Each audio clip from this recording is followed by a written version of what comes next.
Good day, everyone. My name is Dina Moloja, aka Princess D, and today we are conversating again about the mental illness, which is depression. So last week we had Prof. Makola and Pastor Mokoki on the platform where they actually shared with us the symptoms of depression. So now Prof. Makola spoke about the types of depression that I was not even aware of. I don't know about you online, whether you were aware of them, but I was not aware of them. So we are learning each and every day. So today I have Jelinda, and also I have Tsawana. I also have Tembekile. Tsawana is going to share with us his story and how is he surviving it. Because you remember last week we spoke that depression is actually a silent killer. So now when this silent killer is busy killing people, those who are surviving must come forward, share the story with us so that they can actually give us tips or mechanisms they are using to actually make sure that they survive this silent killer. So now I have Tsawana.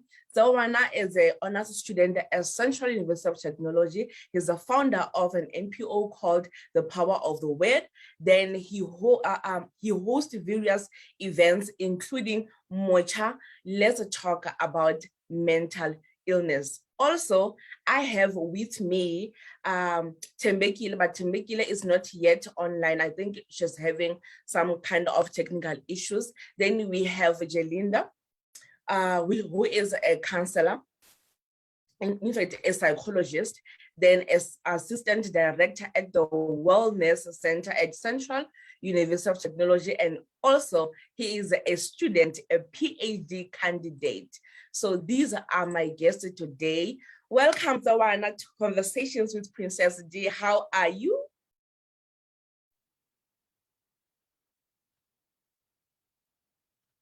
Thank you very much, Mama Loja, Madam Prof, for the.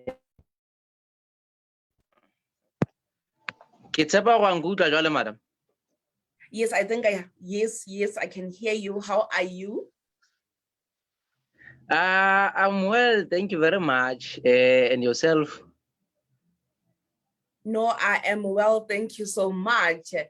Jelinda, soon to be my Dokotela.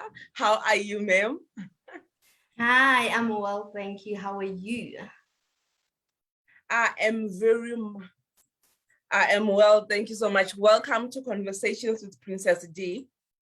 Thank you for having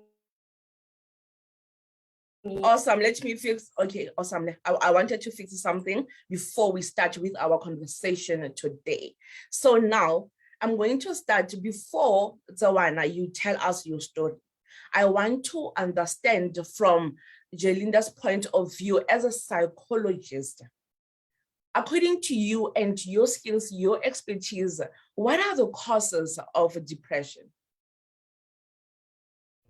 Oh, we have multiple causes of depression. We have causes that are biological and that are genetical, and we also have causes that are attributed because of the society that we live in. So when we talk about the biological causes, we look at genetics. So usually when we see someone in therapy, we would usually take an intake, ask them, is there anyone with any psychiatric history? Does their mother have depression? Is there anyone with bipolar and so forth? And we also look at when the mom was pregnant with the child at the time, how was the psychological state? Because that also might affect the child later on in life. Wow. So it's quite deep. We also look at the neurodevelopmental of the brain, and also those chemicals in the brain, the dopamine level, the serotonin level. And when I talk about the environmental factors, we look at traumas that might have happened in a person's life, childhood traumas, current relationship patterns, and anything that could just put a person off. Yes. So, okay, thank you so much, Jalinda, for that information. Tawana, in your own words, what would you say caused your depression? Mother Prof, what caused my depression was the childhood traumatic experiences that I went through. But at the age of between the age of 11 and 13, and also thereafter, but they started to resurface when I was 20. It just took yes, Maradin. No, like for instance, let me just share a little bit of what actually happened. When I was doing grade 7, because I get my parents divorced when I was doing grade 1. So which means in my 7th grade, I had 2 parents who were living in 2 different geographic locations, and they both started getting sick, Bali too. And then what actually happened was that I would live with my mother, then Haji Mona Bashap, then I would start and I would relocate to Bashap. That was the pattern that actually happened between the Kanakoyewu. And also the fact that towards the end of my 7th grade, my brother and I, like, it was when after she discovered the HIV status, then she told us, well, you know what, guys, this is the current situation. My father passed away a few days into high school. He passed away. Then I was now starting to live with my mother. I lived with my mother. Then from that up until her last day, I've seen my mother using diapers. I've seen my mother, in the words of Ismoloi, from holding my breath, whereby he said that his mother was like a portrait of a skeleton. I've seen my mother in that state. And there was a time whereby what happened was that then my mother go open kamemo, like her eyes, as if she's about to release her last breath. Then I called her name until she responded.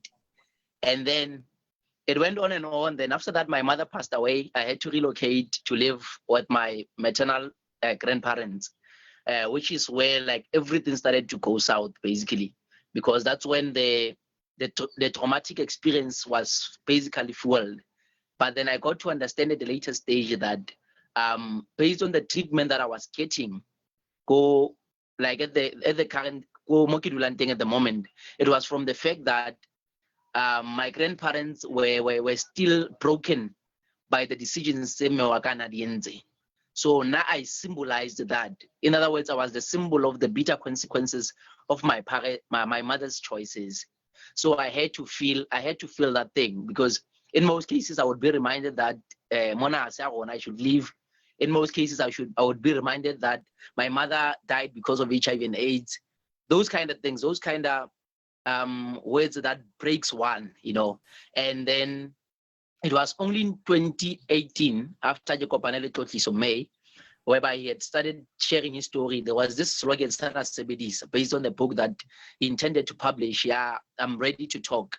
Then I would start sharing my story. Well, this is what I've went through. This is what I've been through.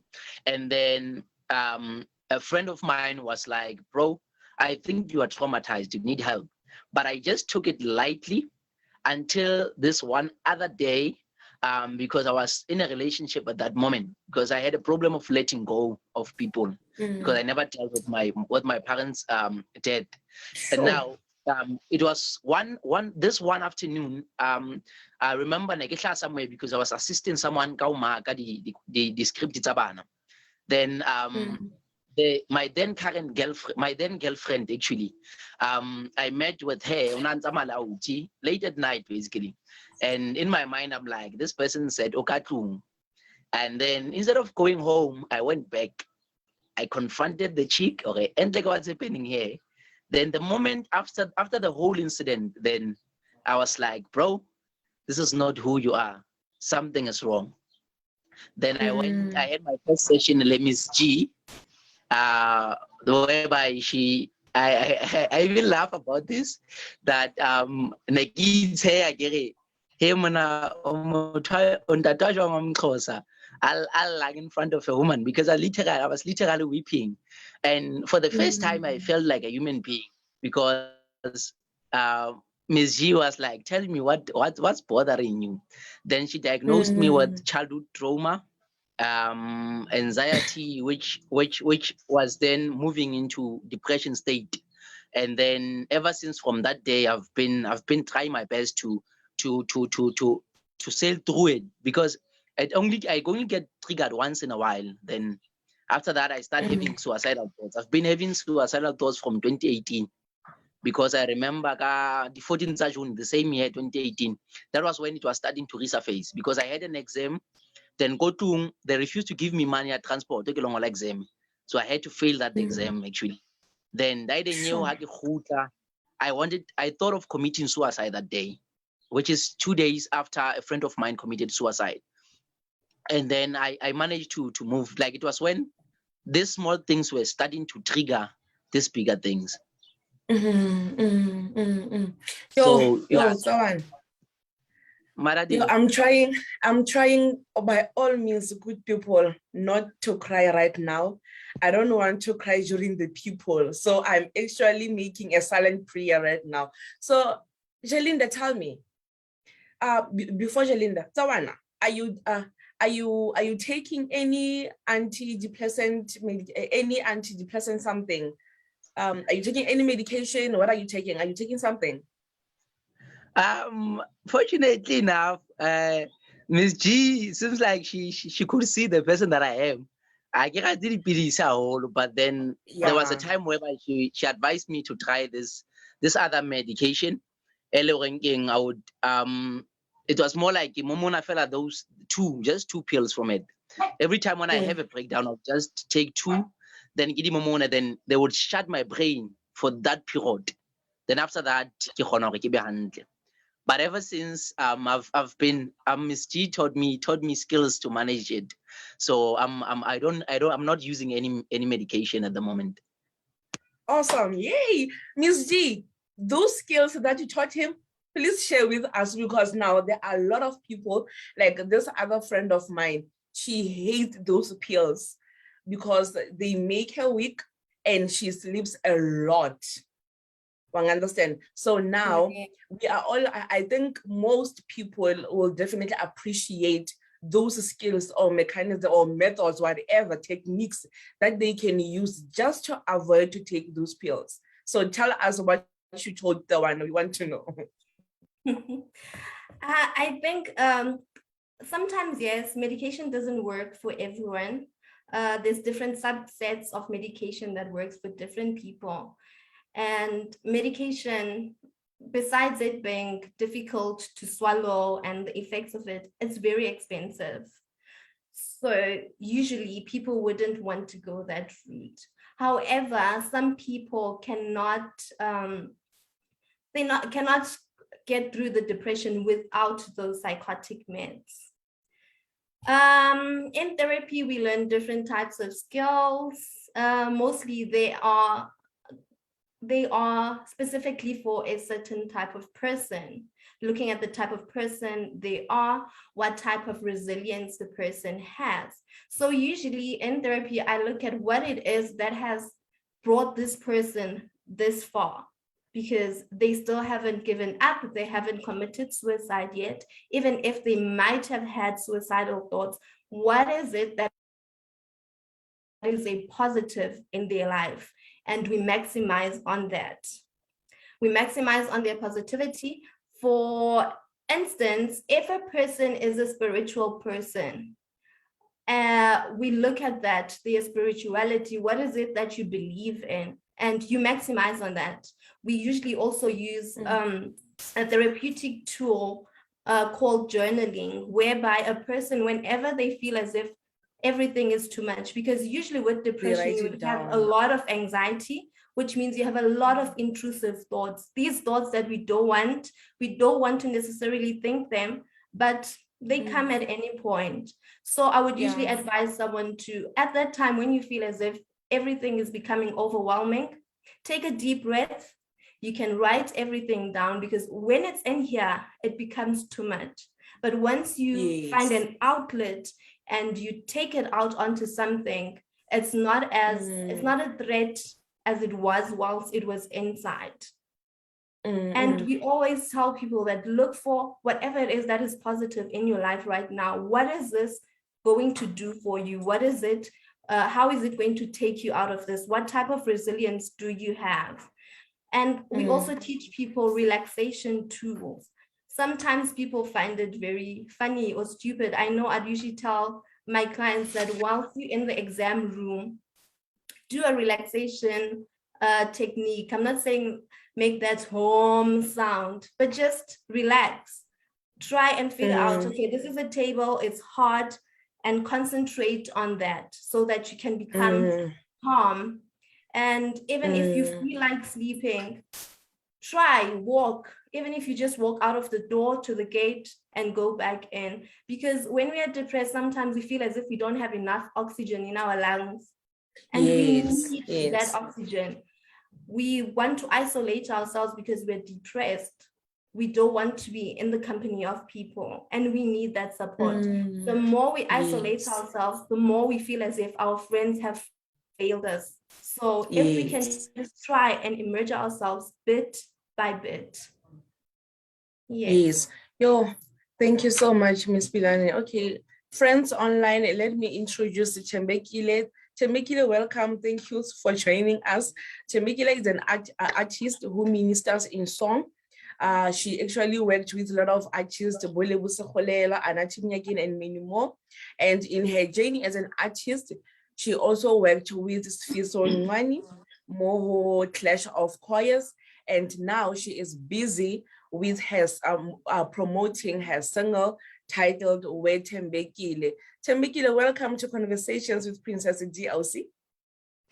Oh, thank you so much for having me, Princess D. I really appreciate the platform.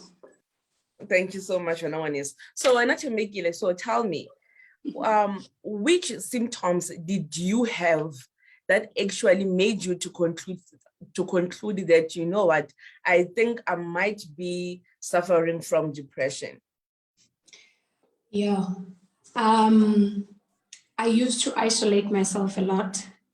I used to be so angry, and sometimes I felt like a failure. Like actually a whole lot of times I felt like a failure because there were so many things that were happening and I couldn't understand.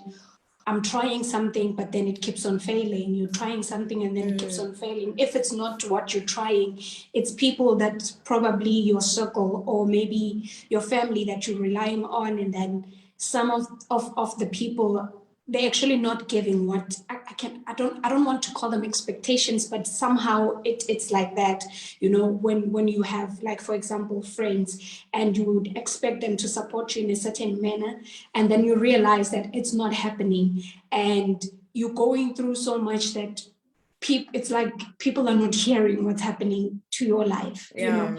So I used to be that one person who would literally be in my room and I would want nothing but just to be in there and cry a lot and just asking too many questions. And I didn't have answers for, you know, even for things that were happening in my life, or rather things that happened to me. I would want answers, but there was no one there to give me those answers. There was no one that I could approach and say, but then how do I deal with this? At the time, there was no one for me. And I felt alone. I felt like I needed to deal with everything by myself, but I didn't know how. So the only way, I just felt like closing myself in my room, being away from everyone, being away from my family, and just trying to deal with how I was feeling at the time. Did at some point have those suicidal thoughts? No, not suicidal per se, but I just felt like, for me, actually losing my mom, I just felt like I needed her more. And I felt like if she was there, certain things wouldn't been happening to my life, you know. For example, exactly after she passed away, I got sexually assaulted. And I felt like if my mom was still alive, somehow she was not going to allow this to happen. That's how I felt. But when it happened, I was alone. It's not like she was there to prevent it, but somehow I felt like, or rather, if she was there, I would be able to say, this is what happened to me. And she would be that one person I could trust, and she would believe me, you know, unlike coming in and telling someone and they don't believe you, they feel like, no, you're just starting to stir trouble or something. So it's like, amongst other things. So when that happened for me, I felt like, no, right now I need my mother. Like, and everything for me just went black. It just went black, and I just needed to be alone. As much as when I was alone, of course, it never crossed my mind. But there was a time when I think, it was rough. There was a time when actually I needed sleeping pills just to sleep, not to say that I want to kill myself. And people would not allow me to have that. They'd be like, when you just want to do something bad. And honestly, I just wanted to sleep because I couldn't sleep at all. It was so difficult for me to sleep. So I needed that. But so that's what was happening. So now, how did it affect you as an artist, or your journey as an artist? Sure. You know, if emotionally you're not okay, spiritually you're not okay, and sometimes physically you're not even okay, because from there I felt like things kept on piling up for me. If it was not that, I needed to deal with my health, and every time, like, doctor, they will tell me that you need surgery.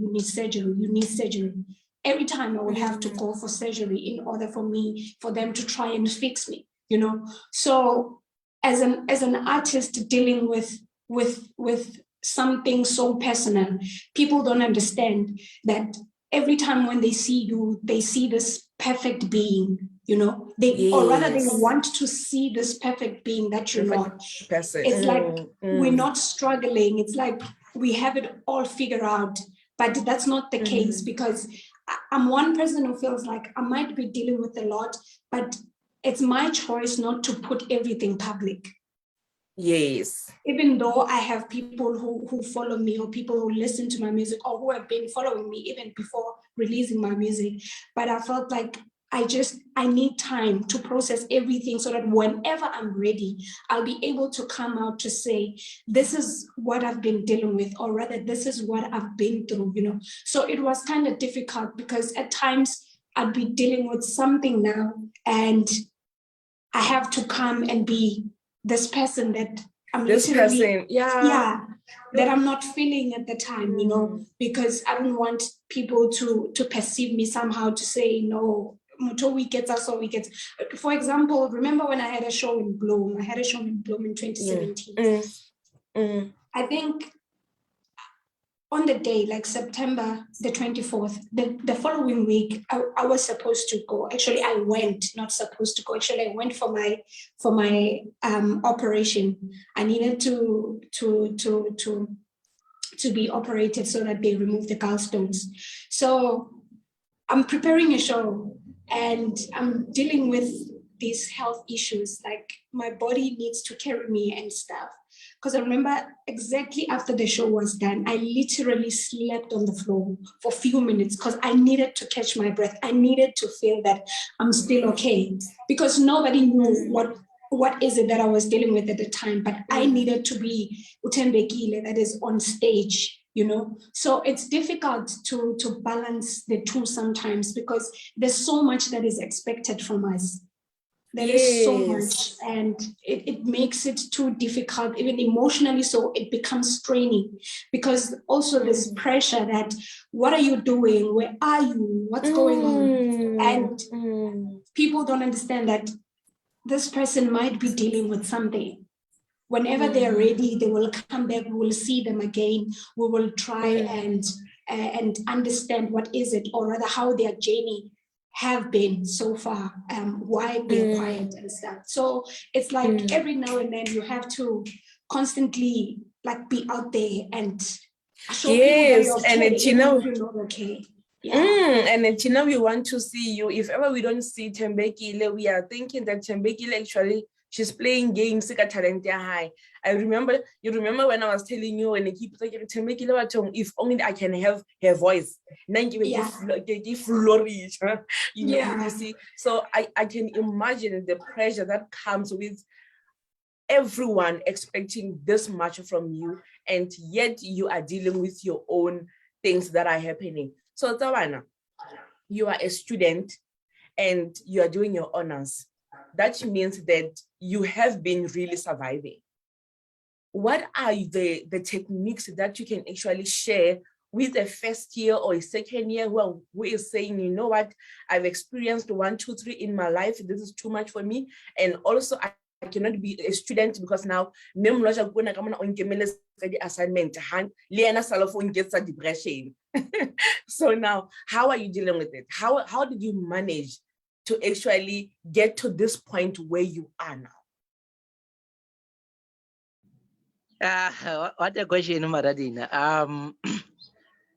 First of all, with me, it's a matter of because there was a time like during the year 2018, you know, whereby I was praying. I said, like, God, I'm tired. Can you come and take me? Because I'm really, really tired. But I was like, if you can just do it for Banabaharu, not fail, because the only thing that keeps me going now is the fact that I've got siblings that are coming after me. So I have to ensure that Bahandle, and it's a matter of saying, I would say to the first year student, or any other student, is that you need to find the purpose behind your pain, because we are groomed by challenges that we go through. Like for every pain that you are going through, it is a process of giving birth to the purpose we fulfill. Because with everything that I've went through, the programs that I do, the events that I do, the ideas that I come with, they come from that pain that I've went through. Because it's a matter of saying, if I've went through it, it means the purpose for me to go through it was for me to ensure that I come back and assist someone. As in a sense, I provide solutions to the individual that is going through whatever that they are going through.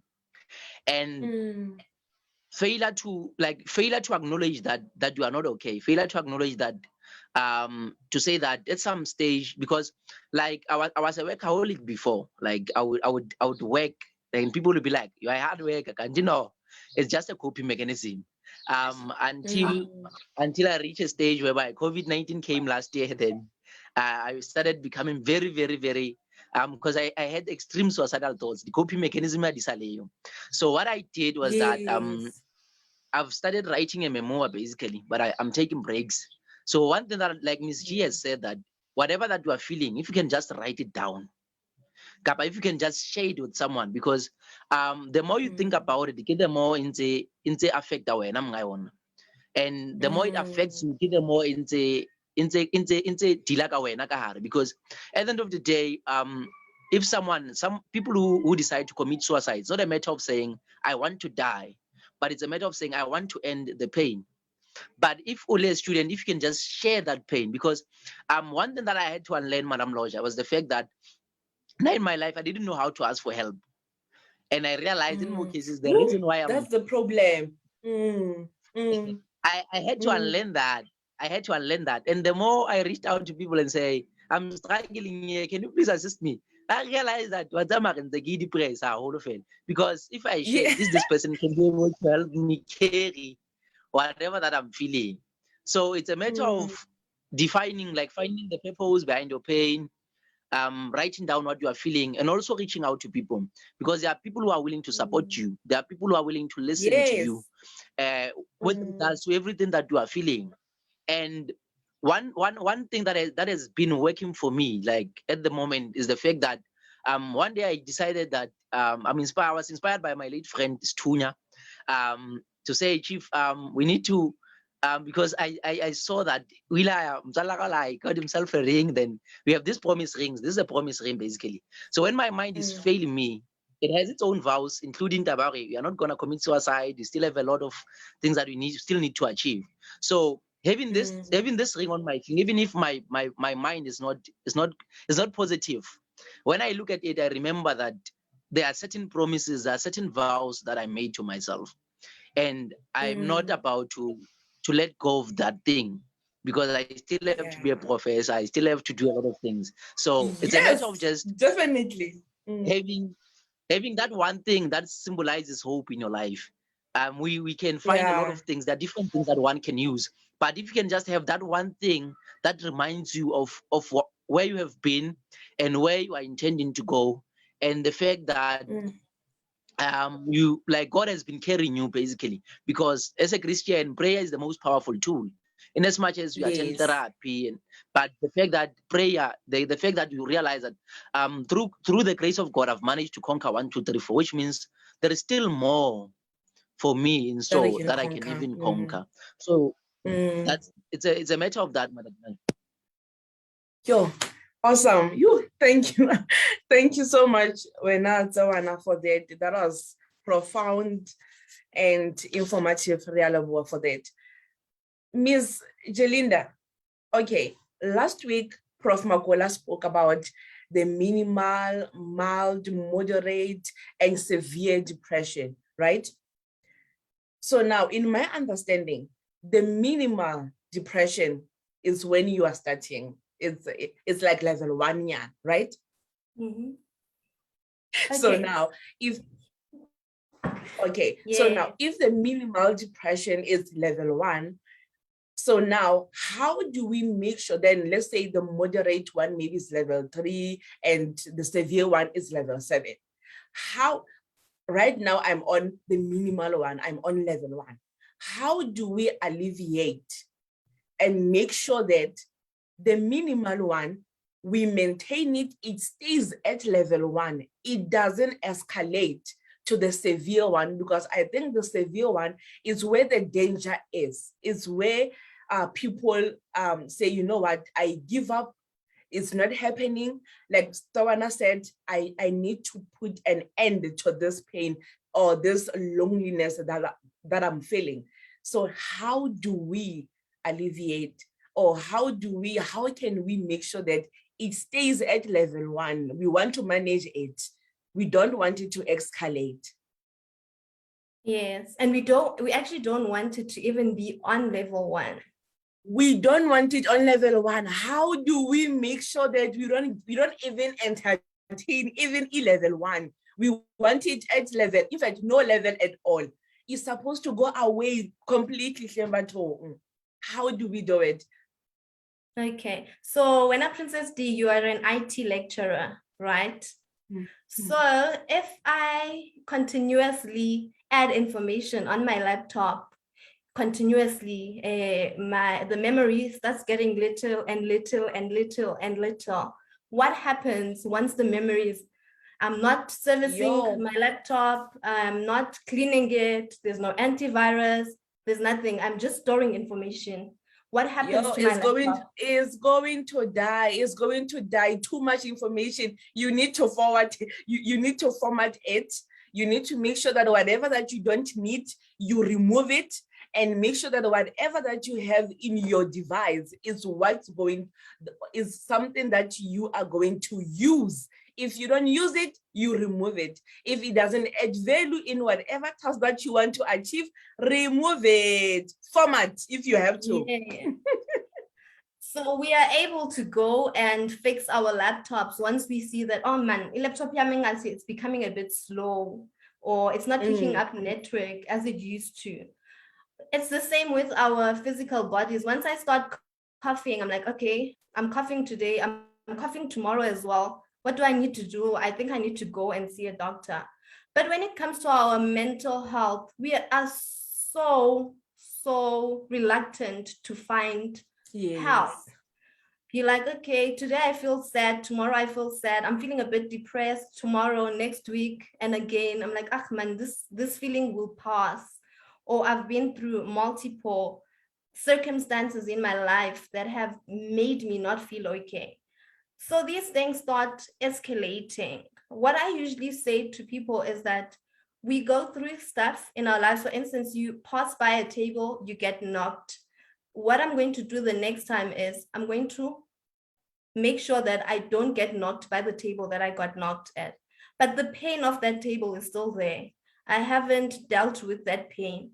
It's the same with mental issues. You go through traumatic experiences in your life and they keep on compiling until the body and the brain are just like, okay, we are done. Then we start with the mild form of MDD. And then once we add that mild form, you're like, okay, I'm just depressed a bit. And life doesn't stop because when you're depressed or you're feeling depressed. Yes. Life continues. People don't stop hurting you because when you are depressed. People continue to hurt you. They will reject you. You will lose people. People would not like you. You're going to get into a car crash. It's not going to stop just because when you are depressed. And all of those things continue to compile. So what I always say to people is that you need to be able to identify the same way in which you identify that my body is not okay. You need to start to identify early that I'm not okay mentally. And it should actually become a norm to say that I'm going to seek help from a psychologist, not from someone, because now we are labeled as someone's. That's how much stigma is attached to mental health issues. They're like, okay, I think you should speak to someone. We are not someone, we're psychologists. Yes, the same way in which I can phone Dr. I have a problem. Can I please come and see you? It should be the same thing. It should be a norm to say, I'm not feeling okay. Let me go and see a psychologist, not someone. Let me go and see a psychologist. Let me deal with what's happening now before it actually escalates. And that is how we can actually minimize our depressive symptoms. Actually, we don't even want it to be mild depression. Let us be okay. Yes. But I know that mental health is very expensive. Very, very expensive. And I'm actually glad we're having this talk a day before Suicide Prevention Day, which is tomorrow. So mental health is expensive. We do understand that, but there are other mechanisms for us to be able to get assistance, like your SADC, your FAMSA, our clinics also may have counselors, even if it's not a psychologist, just so that you can outpour before anything escalates, that you can't even get out of bed, that you can't even have a bath, that you can't even speak to your family. That is so true. What you are saying, when Jelinda, is what actually happened last year after I lost my father last year. 2019, I buried my sister. Last year, it was my father. So it was too much for me. So too much. My friends know I did not want to do anything. And it was becoming too much to an extent that I didn't even want to bath. Have you ever reached a point where you don't want to do anything and you are okay with not wanting to do anything and you are becoming depressed because already you don't want to do anything? So now it's a problem. And when multiple events are happening in your life, so sad and that's where the problem comes. Because I remember go Hagane, so I don't want to do anything. I don't want to. The only thing that I was doing is eating. And I was becoming good at eating. That's why I gained a lot of weight, because it was becoming my hobby just to eat. Then my mother said, you know what, King Oswagane? When I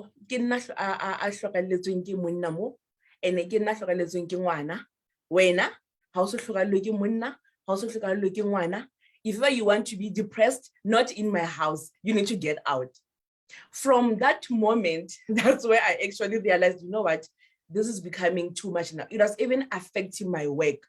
Literally, I did not want to do anything, good people. Like literally, I did not want to do anything. So like Sabana said, I agree with what he said, that you need to find those positive, even if it can be one thing, something positive in your life, so that you can actually say, you know what, I still have to do 1, 2, 3, 4.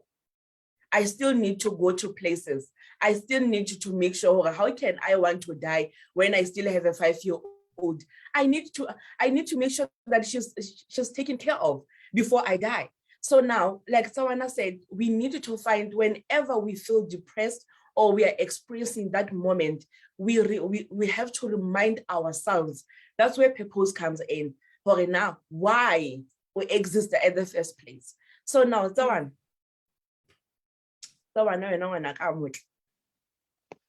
Maradi Namoloj.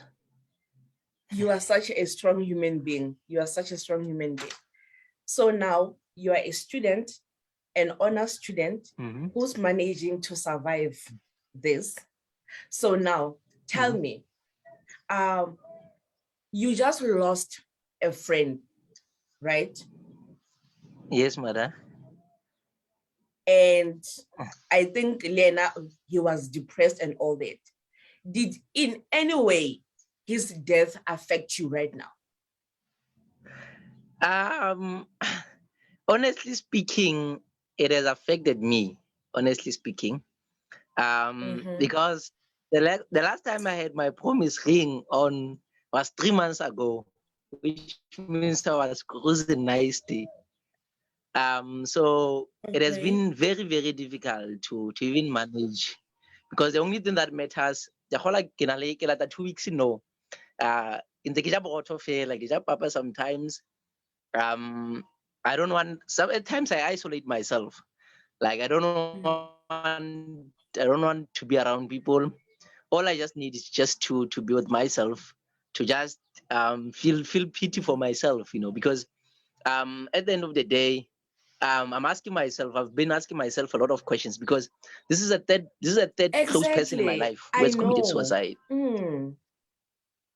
And someone asked me that, man, how do you manage when, like, you've got a third person now, Elo Ringing has passed away through suicide? How are you managing? I'm like, I'm just taking it one day at a time, man. And I've been avoiding to have a session with Ms. G, because she knows that I hate therapy so much. I dislike it so much, because the more I go, is the more I really want to commit suicide, because the emotions now, but eventually I'll have to go have a therapy session, because if no, they might resurface a year later, a few years later, and Yes. Yeah, that is so true. Miss G, tell me, give us maybe the techniques that we can use to make sure that we don't even get to the minimal depression, right? But here I am right now. I am suffering from a severe depression. Can someone who's suffering from it be helped? Can someone who's suffering from severe depression be helped? Someone who don't see any need to live anymore, can that person be helped? Yes, I believe that person can still be helped. I've seen people in therapy who come into therapy to tell me that, man, this was just a try. When I leave here, I'm actually going to commit suicide. Whatever we are doing here is just to please my friend or my colleague or whoever it is that asked me to come to see you. But when I leave, I am actually going to commit suicide. And Utsawana says that on his finger, he has a promise ring, and that promise ring has a lot of things attached to it. Usually when we are in a session and we do a risk assessment and we find that someone is actually actively suicidal, we would book them into a hospital.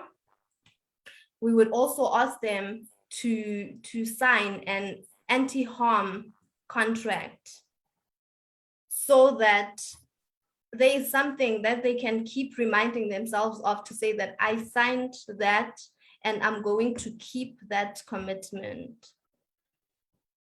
Also, if a person is already severely depressed, it's very difficult for them to get assistance away from a therapist or from other health professionals. So now I would advise that person to go and seek help, either contact SADC if they are in a place where there's no psychologists that are free, that are available, or they could get a FAMSA, go to a social worker, or if they do have access to a psychologist, to go and see a psychologist, so that we can work through those traumas or through those events that are causing them to be depressed in therapy, and could also refer them for further treatment, either hospitalization or just medication.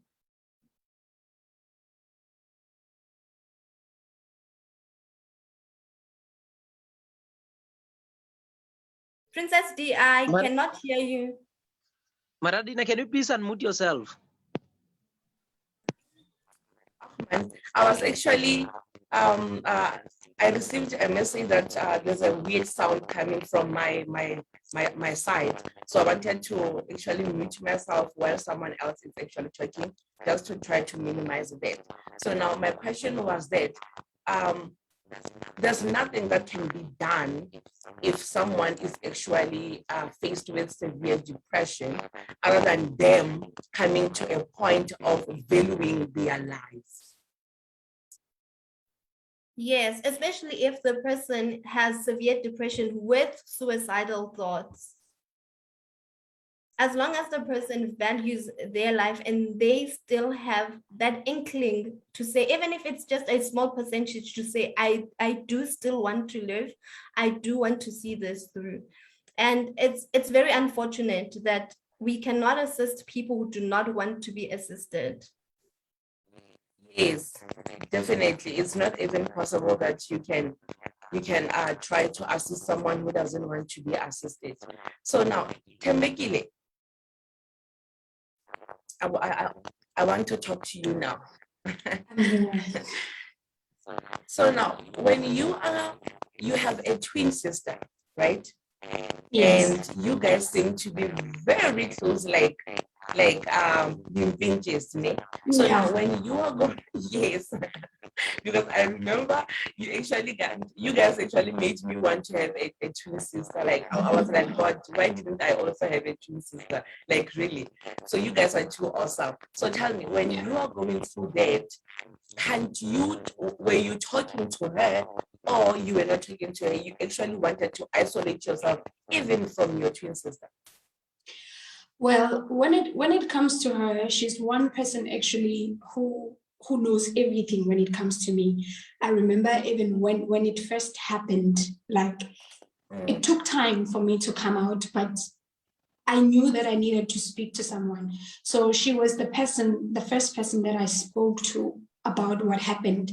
And even though we have each other's backs, but I still felt like I don't want to burden her so much, you know, like some of the things I just want her to enjoy her life as well, so that I don't burden her with what I'm going through or what I'm dealing with, because my twin sister,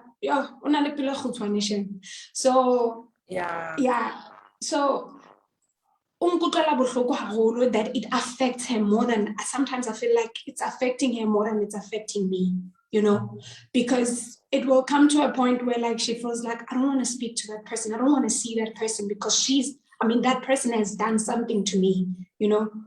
Not so I feel like sometimes I just want to protect her from that.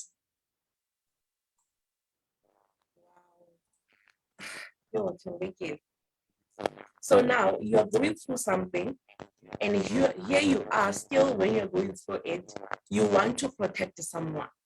Yeah. You are a wow. Yeah, because I feel I'm one person who actually, I don't know, do not like to see people hurt.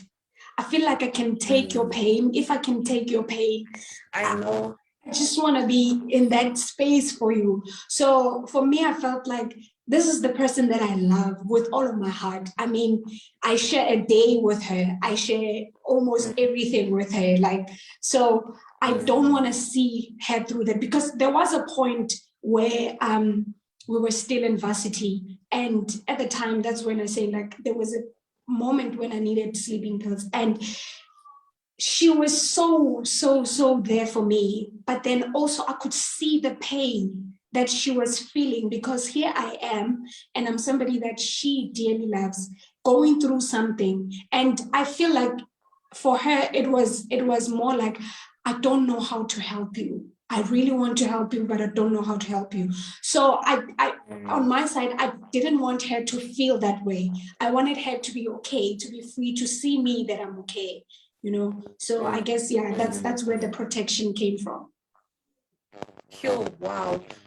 Okay, now good people, we are only left with few minutes before we end. I will definitely love to hear more and conversate more, but we'll make another time to actually do that. So now I'm just going to read the comments and try to find if ever there's a question.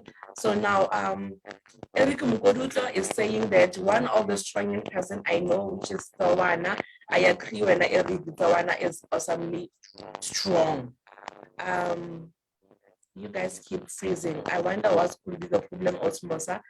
Then we have Fengu saying that to learn how others are winning their battles. I'm in class, awesome. We are thankful. Tembekile, wow. Yeah, from a distance, it's hard to comprehend the extent of someone's struggle, which is also just Emily is saying that finding the purpose is also important. Yes, and Angie is agreeing with what we are saying, that there's always someone sent to help you through your difficulties just by listening and allowing you to air your pain. Then we have Osanati. She's saying that the body and mind keep the score of every traumatic and painful incident. A healthy outlet is very, very important. She's also agreeing with what we are saying. So now, as we are ending, I don't think there's a question. There's no question. So let's continue as we are closing. So Tawana, from your side, as a surviving student and the son of mine that I love so much, what can you say to someone as we speak, who are saying these people and all that, bona life is right now, she's actually busy with that, at least something positive is happening with number high. So one of honors and all that things are happening. A PhD candidate. So something is happening in their life, but here I am, nothing is happening in my life. What can you say to such a person? And that's what, as we are closing. Maradina, I'm just gonna be brutal honest as I can be. To say that no matter what you are going through, you should always remember that you are not the first one and you're not also the last one. Yes. And the most important thing is that if it is not, if we're not about to go through to you, then who is supposed to go through it? And the most important thing, like I said, find the purpose behind what you are going through, and also seek help if you can. If only student there, there are wellness centers, the university, there are other pharmacists, she spoke about them. Seek help in as much as you can. And the most important thing is that if you have survived through many storms that you have went through in your life, then why are you choosing to let go? No, Jenana, whereas you are almost there for the fruitful benefits of the endurance of Bidenlo. Yes, awesome. Thank you so much, Wanatawan. When Ms. G, what can you say to help someone value their life as a psychologist and say,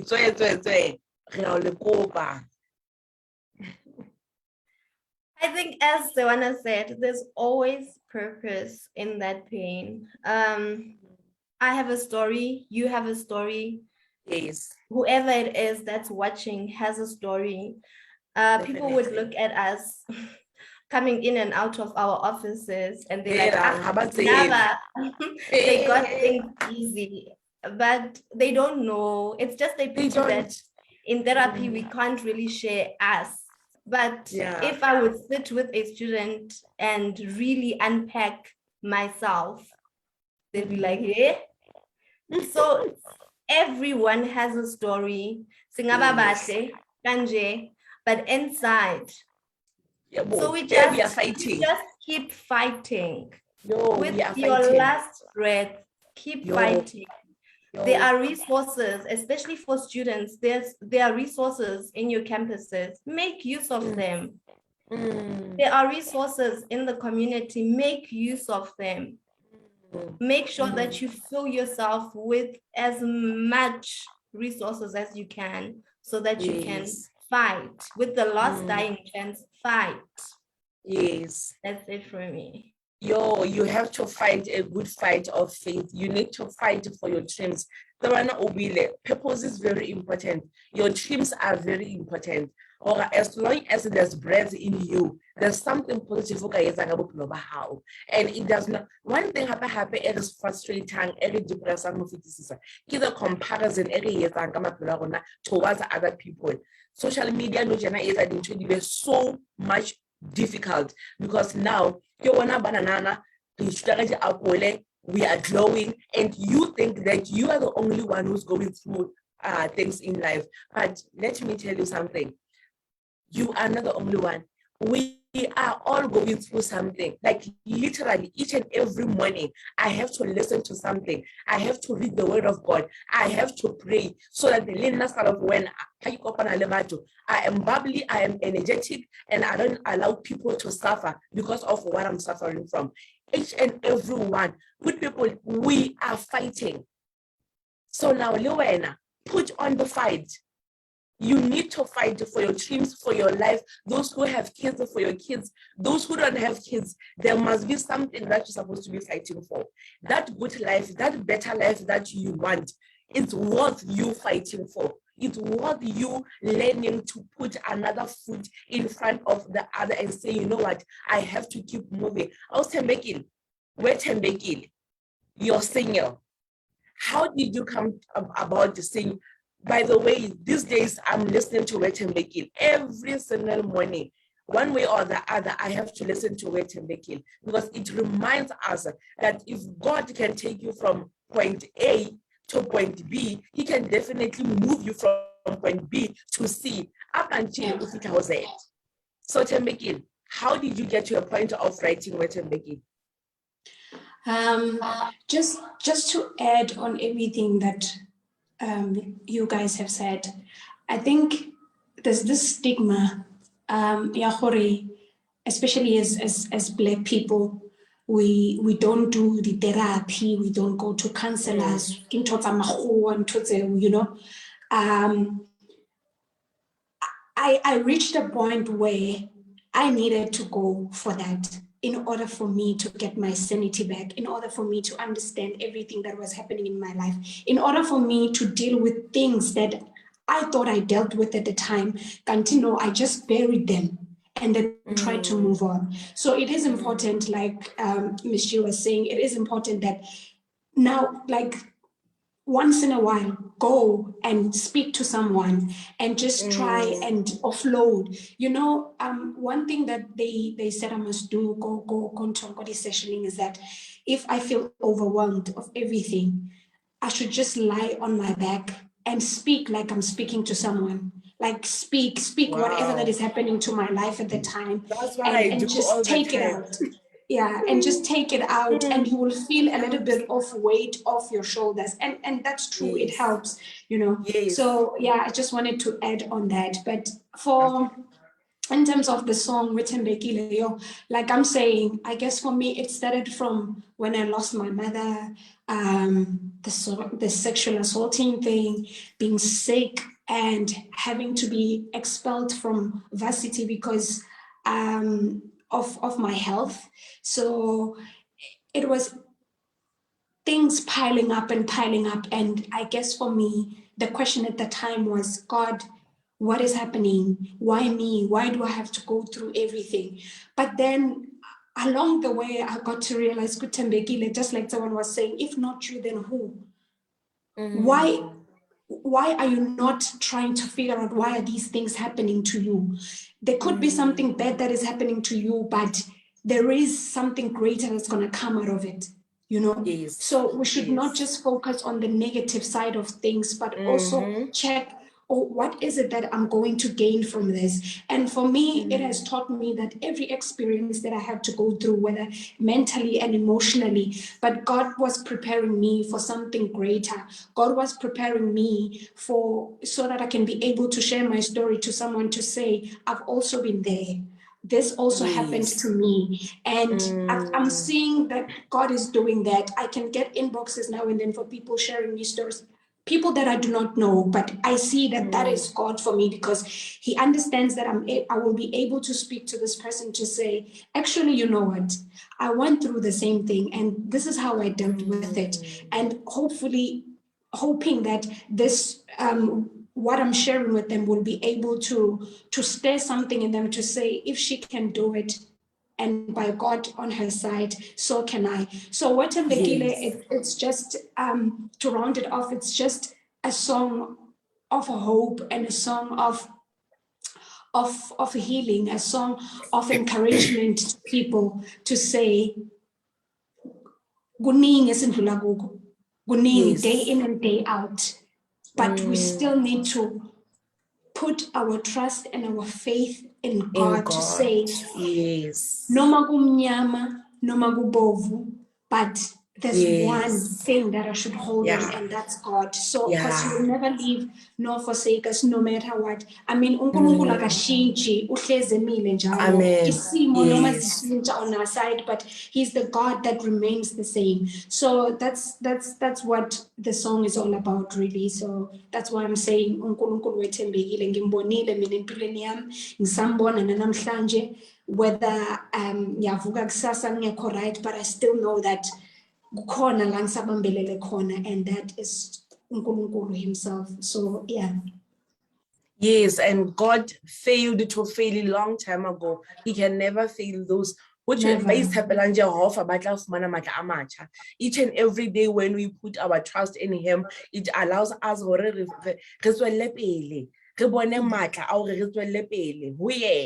so it's very important. One other thing, when our friends online and everyone who's watching right now, Tina, we cry. One thing happen, that is a therapy to us, it's healing. We cry, everything. I'm happy, I cry. I'm sad, I cry. We call each other just to cry. We make video calls, shares, we cry. We let it out. So like they said, find people whom you can actually share information with, whom that you can trust. What's again, so and so, I'm going through 1, 2, 3. Let me go to this person and offload. Yeah, I travel child.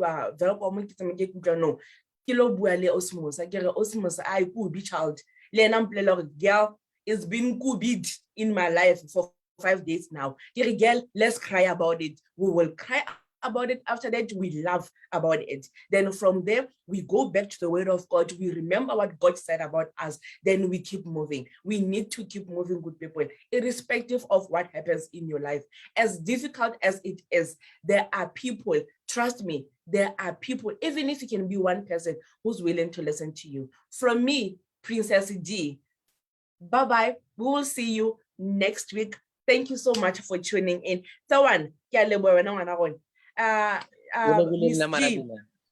Miss G, I hope even next time when I need you again, you will jump like you jumped. I hope so that you will. Definitely. You will. Yes. Tembekile, Wena, Uskimi Saga, thank you so much for having my back. Thank you so much for always, all the time, being available to assist me. Friends, we love you and keep trusting in the Lord. keep trusting in the Lord. From me, Princess Day, I love you all. Peace.